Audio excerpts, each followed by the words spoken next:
So if any of you guys missed the performances, make sure to subscribe to the YouTube, as we could have been talking about this matchup, but we're going to step right in. We've got Korra up against the Mithra Pyra, and this, like, Myra Pithra has been a great option for Mango Butter. So far, it has been, that go-to character when you need to get the ball rolling, and right now, starting things off against the reigning champion, you want to be off to a flying start, and it looks like he's already going.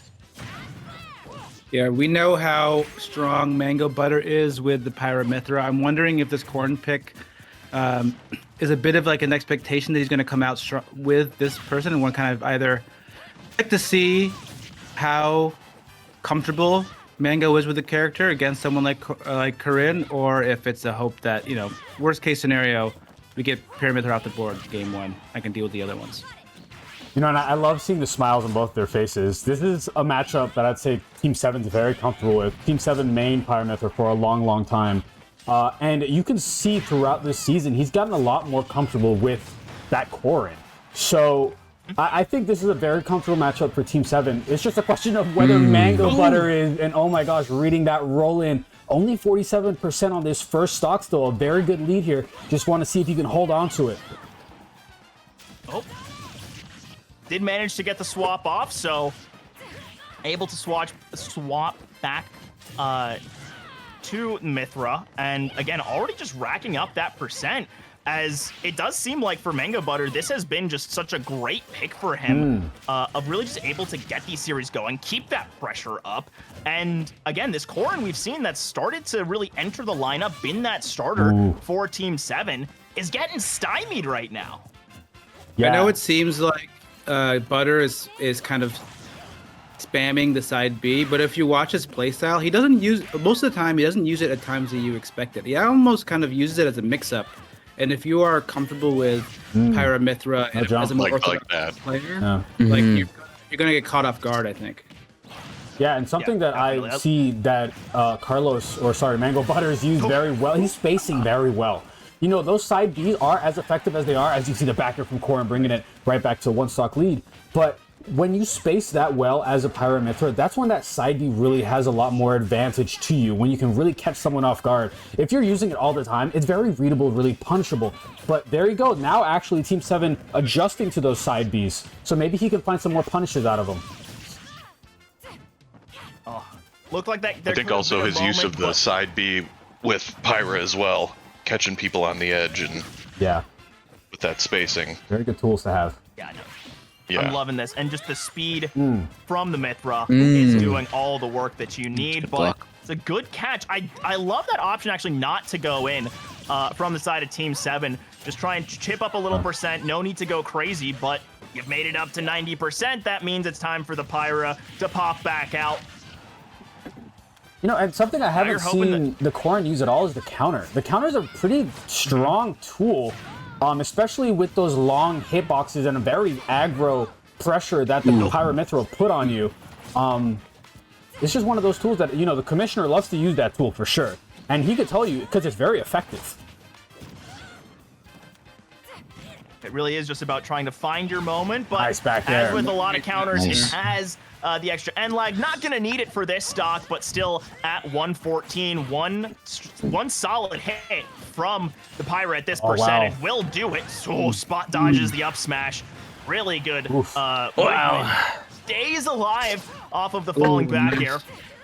Now this is the dance where great players really set themselves up for successes.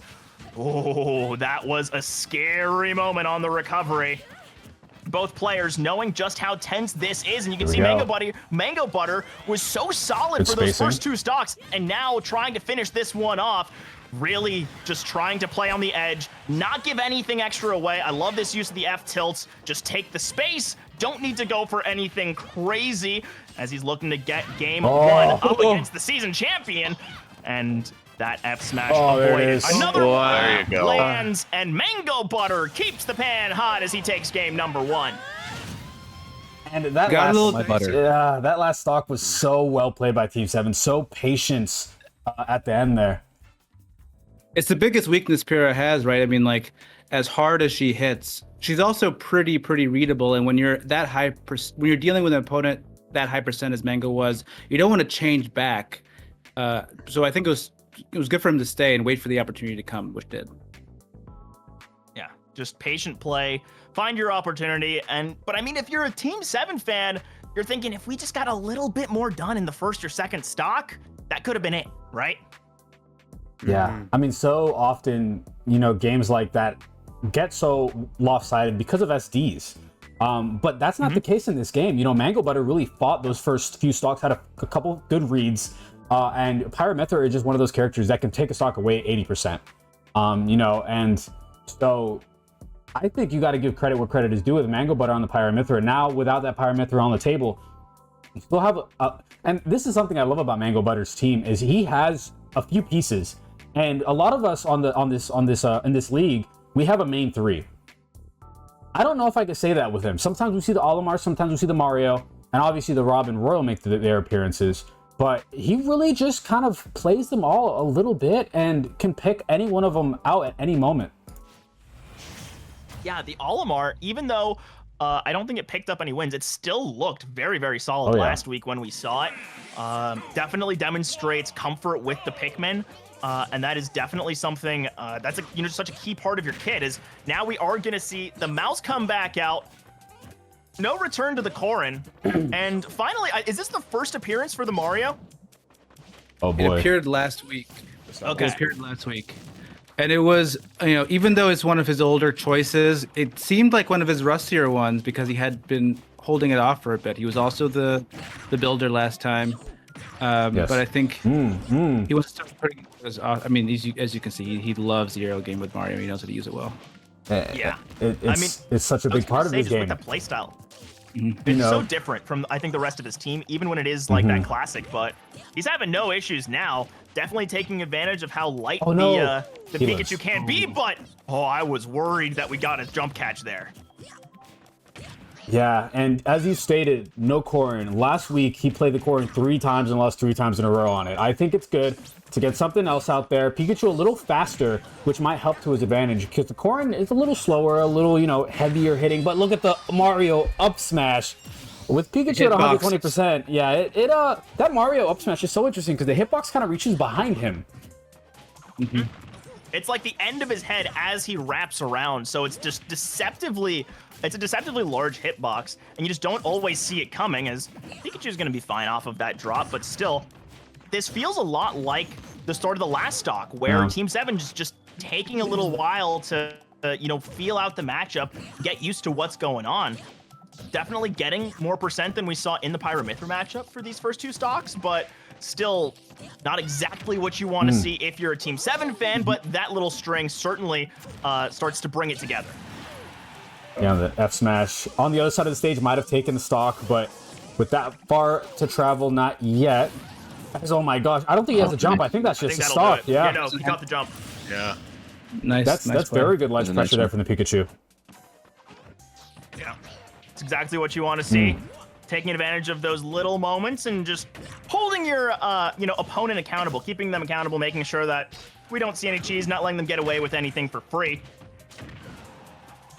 93% though. Now it is just a question of can the Mario find a kill anytime soon, or will this mouse be able to start to chip up? I mean, one grab, one good back air, and this could, very quickly turn into 30% for the Pikachu. Instead, it's the blast zone.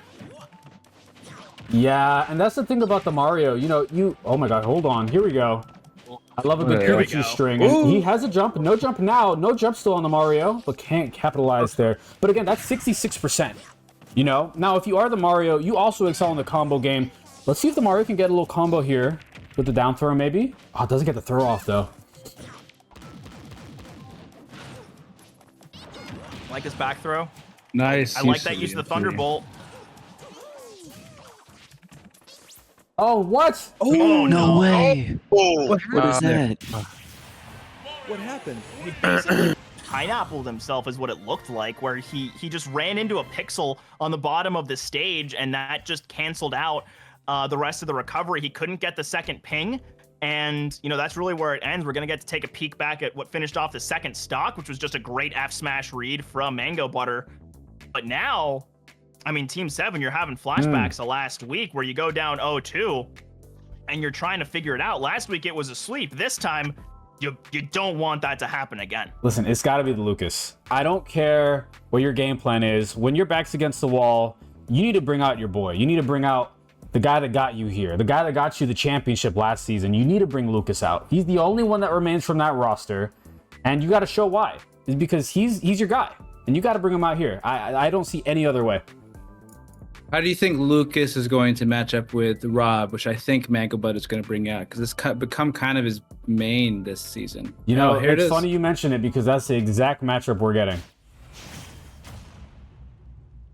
I think honestly, like the Rob, in theory, you can do the projectile response for like those PK fires on the side B, but you know, that's really where I think your advantages in the matchup kind of end.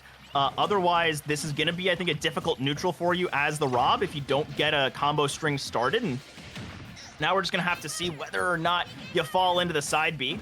Just a couple percentages so far, nothing too crazy. I think both of them feeling out the matchup, but you can already see just how much that one ability can do. Lucas does get, you know, quite a bit of kick from his recovery, but it can just be very difficult to land, as already we see that percent just answered back. And it speaks to the comfort that Team 7 has on this Lucas.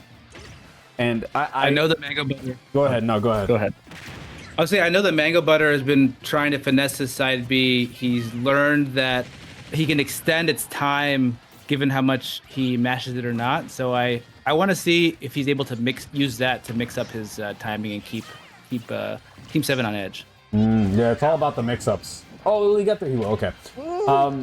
And going back to talk about the matchup itself, yes, you could sit here and talk about matchups, but I really do think at this level, the comfort on the character and just how locked in you can get will do you a lot more than any matchup chart's ever going to show you. Yeah. Again, speaking of that comfort, the recovery option we just saw out of the Lucas, definitely not one I had on my bingo card for being possible for him, but he is just so floaty and can find so many opportunities where it looked like this was just going to be a Rob stock, and instead it's flipping right around. And both of them just looking for that kill move to see who's going to find it first. Looks like this grab should do it, and that'll seal the deal. This Lucas off to a much stronger start than we've seen out of either of the other two Team 7 picks. Look out but here. I want to comment on it at the start. I'm going to hold on a second as we see a bit of a combo, just the sequencing coming through. This back air. Team 7 is feeling himself. The Lucas certainly feels like it was the right option. Almost going 100 to 0, stock to stock. Gets another freeze. He's flying into the blast zone. As I think that's 100 to 0. I'm pretty sure that was a 0 to death there. Or 0 to death. Yeah. I forgot. I can't use. I'm using the wrong words. You're good. we knew what you meant. We knew what you meant. No mashies. You know what I meant, but I gotta get back to it. 0 to death. That's, Master Dan says no mashy on the ice. I don't know, man. At that percent, that's hard to mash out of. But yeah, I agree. Coming from a Rob player that didn't even know he could extend his side B. Come on, Dan. And oh my gosh, wait a second. Wow. He's got the gas. Holy moly, he's got the gas. You would think any other character, though. You're just in the blast zone. Yeah. Uh-oh. Oh. No, he's still got the fine. space unless he gets knocked down. No, his up B recovery, something that he has struggled with in the past, he's been doing incredibly with. Yeah, it is really just showing masterclass on the Lucas spacing, stepping back, firing off. And it does feel like this Rob is just getting shut down. It hasn't had an answer since that first stock went down. And I want to comment on just the pace of play we've seen out of Mango Butter. It's been absolutely fantastic this entire set, and it looked like it was going to continue with the way the first stock was going. And now we're seeing Team 7 seal the deal, make sure this ain't a sweep, and get this party started. He still has a long way to go, but it's signs of life from the champ. Yeah, but series. Yeah, that was you know, you could sit here and say that was a great game from the champ, but Mango Butter was right there. You know, he might have lost by about 2 stocks. I'd say a stock and a half, but he showed a really good play there from the Rob. And considering he only needs to win one more and the Lucas is off the board, I don't know. I'm feeling all right if I'm Mango Butter here. Yeah, and you have counterpick for the rest of the series. That's another advantage of whenever you go up 2-0 is that you will have counterpick for the remainder. So I honestly want to see the mouse and I want to see the 0 suit as the picks coming out for Team 7, especially if you're expecting the Rob or the Roy, honestly. I think both of them, the Corrin is just a little bit slow, and I think what we saw in the Lucas was, speed turned into the name of the game, and he was so quick, just dancing around on the Lucas, and I think he'll be able to do the same on the Pikachu and the Zero Suit if we see him come out. Do you see the Rob again, though? He almost got to come back. Sorry, I didn't mean to cut you off. No. I was gonna say he almost got the comeback with the Pikachu, just to speak on Team 7 wanting speed. But I agree with you about Rob. Go ahead. It doesn't matter now because we're gonna see the Roy into the Pikachu, which I think Pikachu's a bit better in this matchup just from how quick you can blitz the Roy. But Roy is I'm not gonna say very similar to Pyramithra because they're not barely alike, but they're alike in the sense that Roy can also hit very hard. So if you can catch the Pikachu with a few moves, you might be able to kill him at pretty early percents as the Roy. But the Pikachu's also probably thinking, hey, if I get this Roy off stage, his recovery's not that great. Yeah, but it's not like it's Chrom. You still do get a little bit of horizontal motion, so you always have to keep that in mind. Whoa. Nice. Oh, yeah. Nearly saw a bit of a stage spike there. I think a little higher percent, that's a different story, but this Pikachu is struggling, to get any motion going. But I do hope he starts to notice the reliance that we've already started to notice from Mango Butter on the side B just as an approach tool. Especially when he's in center stage and he wants to try and jump on you, will use that side B, but now just seeing a bit of, buttons getting mashed from side to side. Finally something landing as our two competitors are dead even. Yeah, it's funny. At the very beginning of this game, Pikachu was like all in the Roy's face, trying to just get as much damage as fast as possible, and the Roy throws out one counter. And you can start seeing Team 7 is like, okay, I got to be wary of that as there it is, the forward smash there will take that stock. And again, all you really need is to get a low percentage, get some good neutral as Roy. And then if any of those smash attacks land, they do so much damage, especially against a small character like Pikachu. Yeah. Love that DI just to stay out of the Thunderbolt. That is going to be, one of the attempted kill moves for this Pikachu. Not able to get anything there. And we've seen Team 7 going for these spikes. Not going to finish the job with the F smash. Almost getting it done. Up tilt should set him up nicely and is just looking for that final move. Keeps bouncing him up and around the stage.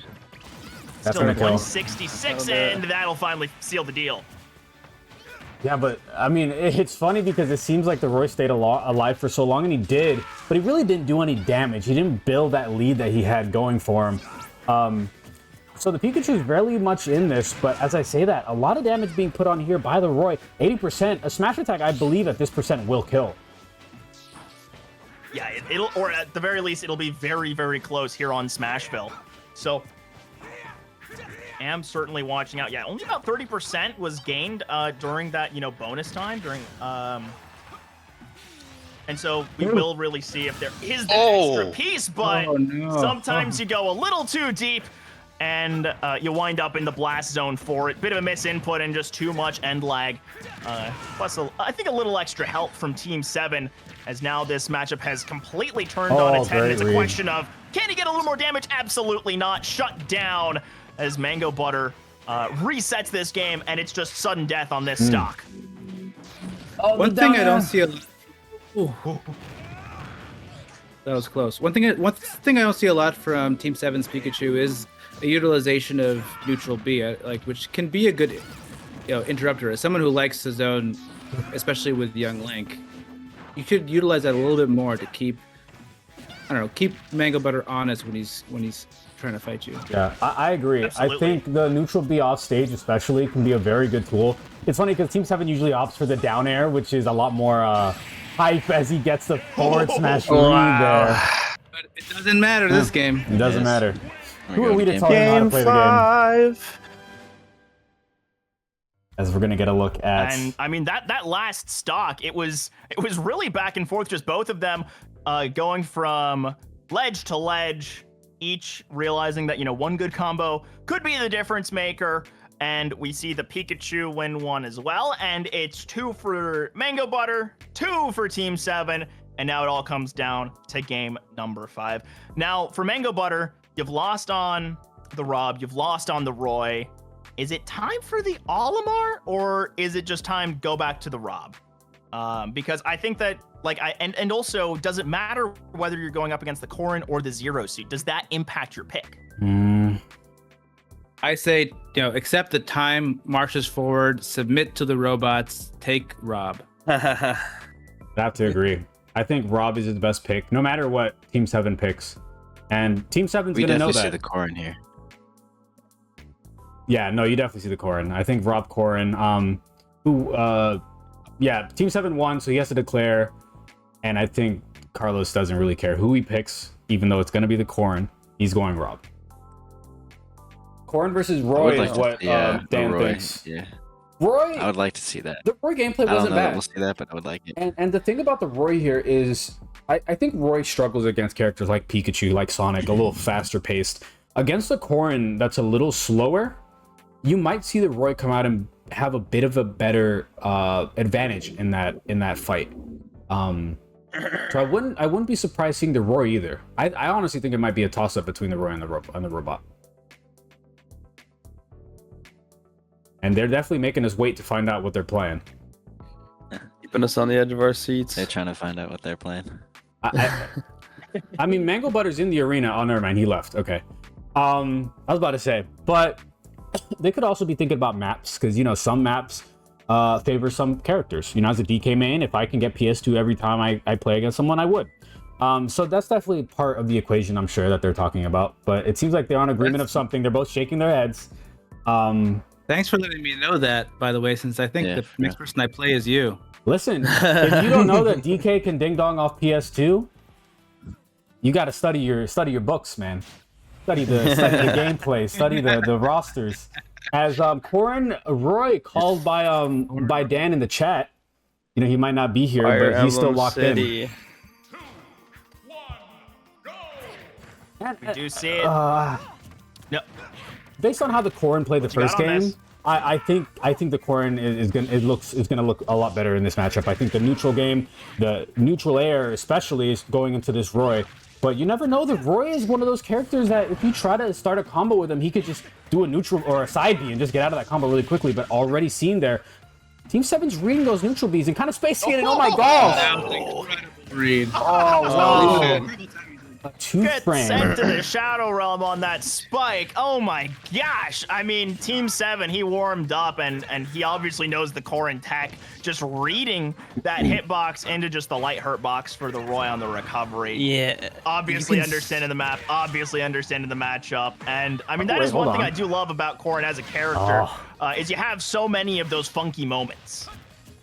Yeah, you can see the shift that Team 7 has made since the first match.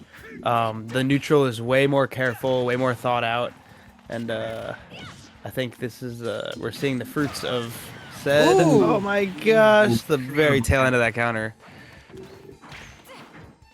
Yeah, and the dragon launcher, the down beyond the core, or not the down B, the spear basically is such a unique move because not only does the spear go in the ground, but you can also choose a direction in which you kind of want to attack afterwards. But very well used there. Oh my gosh, reading the roll, and just like that, a one stock lead. Yeah, just a pure one stock lead. I think that Mango Butter was looking to get up and counter immediately, but great frame rate from Team 7 to find the right timing, and not going to see any shield break on the other side, as it has just been constant pressure from the Corrin. On the counter, he knew that was coming. Yep, this is just incredible pacing already. This last stock up to 82% on the Roy. Team 7 might have had some doubters after getting swept last week. Might have had some doubters after going 0-2 to start this one off, but he finishes it with a reverse sweep, and he stands on the top as our reigning champion. He should. I mean, there was no breaks, all gas in that game for the Corrin.